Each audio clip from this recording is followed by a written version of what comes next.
So we have Jess Moskaluke on Pure Country. This is a really exciting time for you. But before we get into that, we have to reflect on just your career over the past, how long you've been doing it? 10, 15 years? A long time. A long time. Yeah, like 15 years. Yeah, and in those 15 years, you have like crazy numbers. You have crazy streaming numbers. We're talking, I had to look because it's crazy. Over 150 million combined streams. That's insane. So weird. And just like huge numbers like that across country radio in Canada and like streaming services and things like that. That's a career in general that anyone would be so proud to have. So congratulations on all of that. Thank you.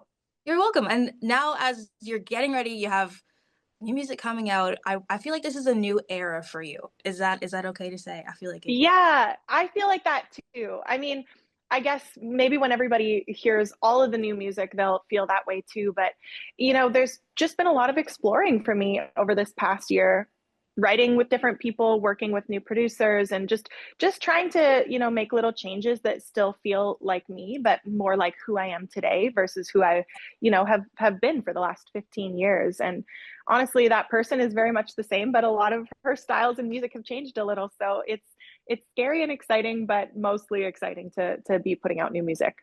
Well, I love that. And I had a chance to listen to the songs that are coming out. And that was going to be one of my questions. Are you working with new producers, new writers, or what's going on with that?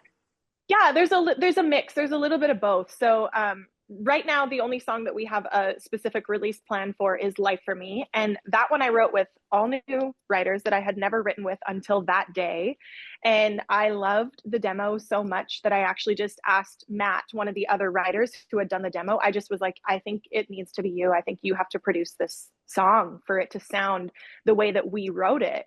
But some of the other songs I did still work with Corey, my longtime producer and really good friend. So it's been kind of like a mix of new and old, and I think that that's the best way for me to explore these new sounds, like I've been talking about, but remaining true to myself. And maybe if I go a little too far one way, Corey's always there to be like, "Are you sure?" So it's nice to have a little bit of new and a little bit of old.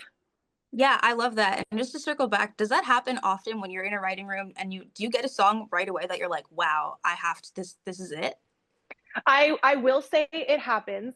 I won't say that it happens like often. It's not every write, but that just makes it that much more special when it does happen. And yeah, it definitely happened with "Life for Me." I remember writing that song, literally meeting all of these people except Emily Reed. I wrote that with her as well. I've known her for a long time, but we'd never written together before. Um, I remember writing that song, and it just felt like the lines were like floating in the air, and we just had to catch them. We were just like, oh, oh, oh. And then by the end of it, we sang it through, and we were like, what just happened? There was a literal adrenaline rush, and we were all so excited and hyped up on the song that we're like, did we do that? Did we write this?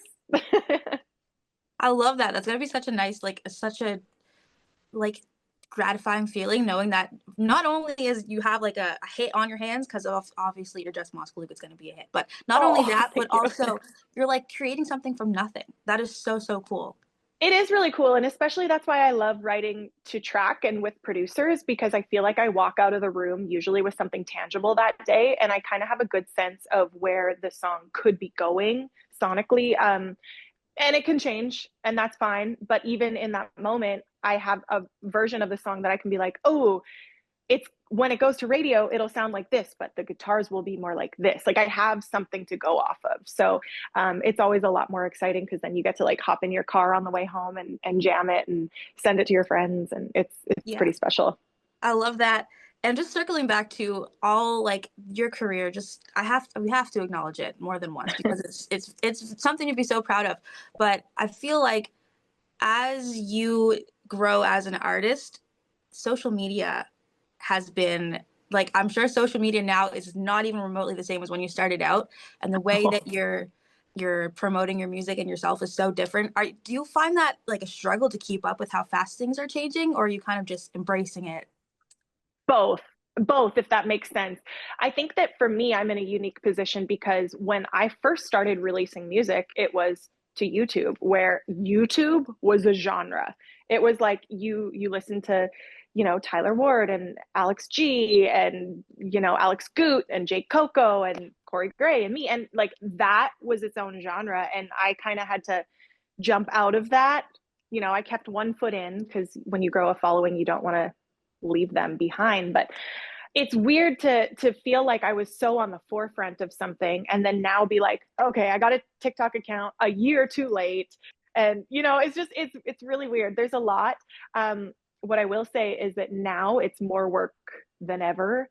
And maybe I just feel like that because I'm not the Gen Z that is naturally kind of gravitated towards it. I do love it. I think it's a really cool way to connect with fans, and I love putting up unreleased songs that they can give me their feedback on.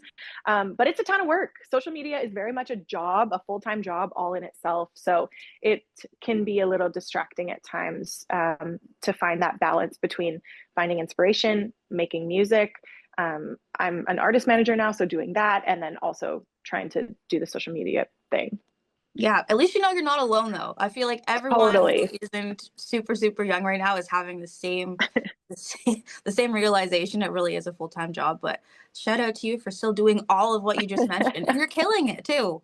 Thank you. Right now, I feel like when my grandma used to call me to be like, how do I work the remote? I feel like that to my like young, cool friends. I'm like, how do I reshare something on TikTok?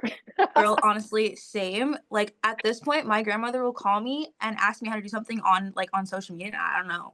I'm like, you have to ask Seriously. somebody younger, man. I don't know. Yeah, totally agree.